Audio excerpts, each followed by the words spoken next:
अच्छा, कभी ये सोचा है कि किसी की आंखें उसके बारे में क्या-क्या बता सकती हैं, भले ही वो इंसान एक शब्द भी न कहे? चलिए, आज हमारी आंखों और हमारे अंदर के विचारों के बीच के इस बड़े ही मजेदार कनेक्शन को समझते हैं। तो सवाल यह है कि क्या हमारी आंखें झूठ बोल सकती हैं, तब भी जब हमारा चेहरा सच छिपा रहा हो? ये एक ऐसा सवाल है जिसने ना जाने कितने कवियों और वैज्ञानिकों को सोचने पर मजबूर किया है। और आज के इस विश्लेषण में हम यही जानने की कोशिश करेंगे कि हमारी आंखें हमारे अवचेतन मन की खिड़कियां कैसे हैं। तो होता क्या है ना कि हमारी आंखों की जो पुतलियां हैं वो हमारी असली फीलिंग्स का आईना होती हैं। अब जैसे यहां दिख रहा है, जब हम कोई ऐसी चीज देखते हैं जो हमें अच्छी लगती है तो वो फैल जाती हैं, और जब कुछ नापसंद करते हैं तो वो सिकुड़ जाती हैं। कमाल की बात यह है कि ये एक ऐसी प्रतिक्रिया है जिस पर हमारा कोई कंट्रोल नहीं है। आंखों की ये जो अनैच्छिक प्रतिक्रिया है ना, ये सीधे सीधे हमारे दिमाग के अंदर की एक खिड़की है। ये समझ लीजिए कि ये एक कुदरती लाई डिटेक्टर जैसा है जिसे हम चाहकर भी बंद नहीं कर सकते। और देखिए, वैज्ञानिकों ने ये पाया है कि यह सिर्फ रोशनी का खेल नहीं है। जैसे जब कोई गणित की कोई बहुत मुश्किल पहेली सुलझा रहा होता है तो उसकी पुतलियां फैल जाती हैं।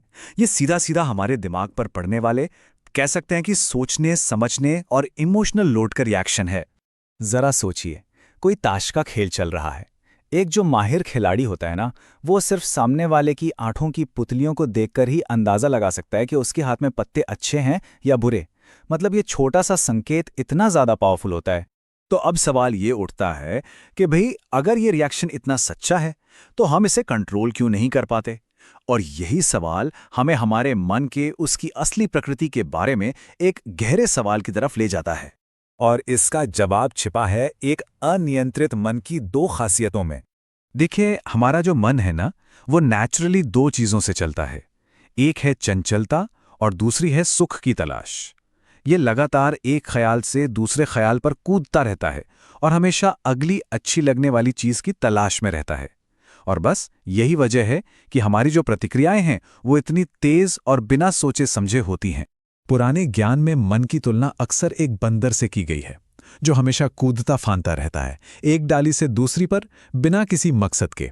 और ये जो मेटाफोर है ना, ये एक अनुशासनहीन मन की उस बिखरी हुई एनर्जी को बिल्कुल सही तरीके से दिखाता है। और ये सिर्फ हार्मलेस डे ड्रीमिंग नहीं है कि बस दिन में सपने देख लिए। असल में यही जो मानसिक उथल पुथल है, यही लालच, गुस्सा और निराशा जैसी डिस्ट्रक्टिव फीलिंग्स को जन्म देती है। तो फिर सवाल यह है कि इस जंगली ऊर्जा को काबू में कैसे लाया जाए? इसका समाधान है अनुशासन। इसे ऐसे समझिए, एक जंगली हाथी की तरह एक अनियंत्रित मन बहुत विनाशकारी हो सकता है, लेकिन अगर उसी हाथी को साध लिया जाए तो वही मन कमाल की चीजें हासिल कर सकता है। इस पूरी प्रक्रिया को तपस्या कहा गया है। अब इसका मतलब बहुत आसान है। पहला, अपनी मानसिक ऊर्जा को यूं ही बहने से रोकना। दूसरा, उस सारी बची हुई एनर्जी को एक लक्ष्य पर फोकस करना। और तीसरा, बस प्रैक्टिस करते रहना जब तक कि ये आदत ना बन जाए। तो ठीक है, इतना सब करने के बाद इस तरह के मानसिक अनुशासन का आखिर में फायदा क्या है? What's the pay of? देखिए, एक अनियंत्रित मन हमें लगातार भटकाव, एनर्जी की बर्बादी और अफसोस के एक कभी ना खत्म होने वाले चक्कर में फंसा कर रखता है। ये हमें अपनी पूरी क्षमता तक पहुंचने ही नहीं देता। लेकिन इसके ठीक उलट, एक फोकस्ड मन एक सुपर पावर बन जाता है। यह हमें किसी भी फील्ड में, चाहे वो साइंस हो या आर्ट, तरक्की करने, खुशहाल होने और यहां तक कि अपनी छिपी हुई शक्तियों को जगाने की ताकत देता है। आप किसी भी बड़े कामयाबी की कहानी उठा लीजिए, एक किसान से लेकर एक वैज्ञानिक तक, हर कहानी के पीछे आपको एक फोकस्ड मन की ही शक्ति मिलेगी।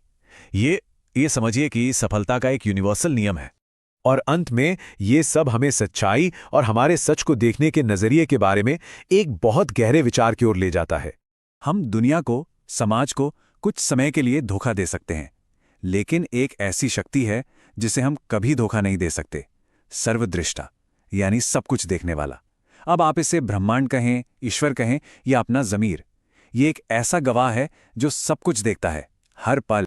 इसका सीधा सा मतलब ये है कि हम अपने कर्मों के लिए जवाबदेह हैं। हमारे हर विचार और हर काम का एक नतीजा होता है, और आखिर में हम उस नतीजे से बच नहीं सकते। तो ये पूरी बात हमें एक आखिरी सवाल पर लाके छोड़ देती है। अगर मन हमारे पास मौजूद सबसे शक्तिशाली ताकत है, तो हम अपनी इस शक्ति का इस्तेमाल कैसे कर रहे हैं? कुछ बनाने के लिए या बिगाड़ने के लिए?